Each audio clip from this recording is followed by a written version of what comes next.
దక్షిణ కాశీగా పేరుగాంచిన శ్రీకాళహస్తిలో మహాశివరాత్రి వార్షిక బ్రహ్మోత్సవాల నిర్వహణకు అధికార యంత్రాంగం నడుం బిగించింది. ఫిబ్రవరి 10వ తేదీ నుంచి ప్రారంభం కానున్న ఈ ఉత్సవాలను అత్యంత వైభవంగా నిర్వహించేందుకు జిల్లా కలెక్టర్ వెంకటేశ్వర్, ఎస్పీ రామచంద్ర, ఆలయ ఈవో బాపిరెడ్డి అధికారులతో కలిసి సమన్వయ సమావేశం నిర్వహించారు. ఈ సందర్భంగా కలెక్టర్ మాట్లాడుతూ బ్రహ్మోత్సవాల్లో సాధారణ భక్తులకు పెద్దపీట వేయనున్నట్లు స్పష్టం చేశారు. క్యూ లైన్లు, తాగునీరు, ప్రసాదాల పంపిణీలో భక్తులకు ఎలాంటి ఇబ్బందులు కలగకుండా అన్ని శాఖల అధికారులు సమన్వయంతో పనిచేయాలని ఆదేశించారు.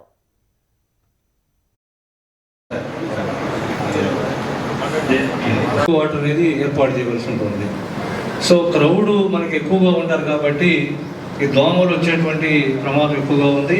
ఈ దోమల నివారణకి మాడవీధులు, ఇంపార్టెంట్ అన్ని ఏరియాలో కూడా ఫాగింగ్ చేయటం, అదేవిధంగా బ్లీచింగ్ పౌడర్, దోమల మందులు స్ప్రే చేయటం, బందోబస్తు అనేది చాలా ఇంపార్టెంట్ ఐటమ్స్. స్టాఫ్ కూడా తక్కువగా ఉంటారు కాబట్టి మేము ఒక 80% సక్సెస్ చేసినారు. ఆ వీడియోలు ఈ మాదిరిగా చేసినట్టువన్నీ ఉన్నాయి మన దగ్గర. దాన్ని బట్టి మనం చేసి దాంట్లో బెటర్ కొంతమంది కొన్ని లోపల కనుక్కున్నారు. ఆ లోపాలుగా రెక్టిఫై చేసామంటే సూపర్ సక్సెస్ అని నా ఉద్దేశం. గిరి ప్రదక్షిణకు కూడా వెహికల్సే అసలు అలౌ చేయకూడదు. వాళ్ళని కూడా పార్కింగ్ ప్లేస్ పెట్టి బయట పెట్టేటట్టు చేయాలి. మీరు చెప్పిన ఒక వెహికల్ పెట్టి కొంచెం దూరంగా ఉన్న కూడా చేస్తే బాగుంటుంది. నెక్స్ట్ ఉభయదారులకి వాళ్ళని పోలీసులకు లోపలికి పంపించడం లేదు. వాళ్ళకు కూడా కొంచెం మనం ఒక్కొక్కరు 1,00,000, 2 లక్షలు మనకు కడుతున్నారు. వాళ్ళకు కూడా కొంచెం ప్రిఫరెన్స్ ఇస్తే బాగుంటుంది. కలెక్టర్ గారు చెప్పినట్టు ఎలా అయితే బోర్డింగ్లు, ఫ్లెక్సీలు లేకపోవడం అది చాలా మంచిది.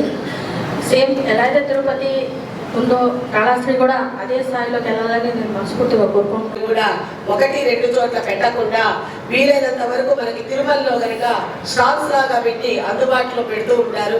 ఒకే చోట కనుక పెట్టినట్టయితే క్రౌడ్ ఎక్కువైపోయి వాళ్ళు నెట్టుకుంటూ వెళ్తారు. ఫుడ్ అందదు సరిగా. అలా కాకుండా స్టాల్స్ ఎక్కువగా పెడితే మంచినీళ్ళకి, ఫుడ్కి పెట్టాలి.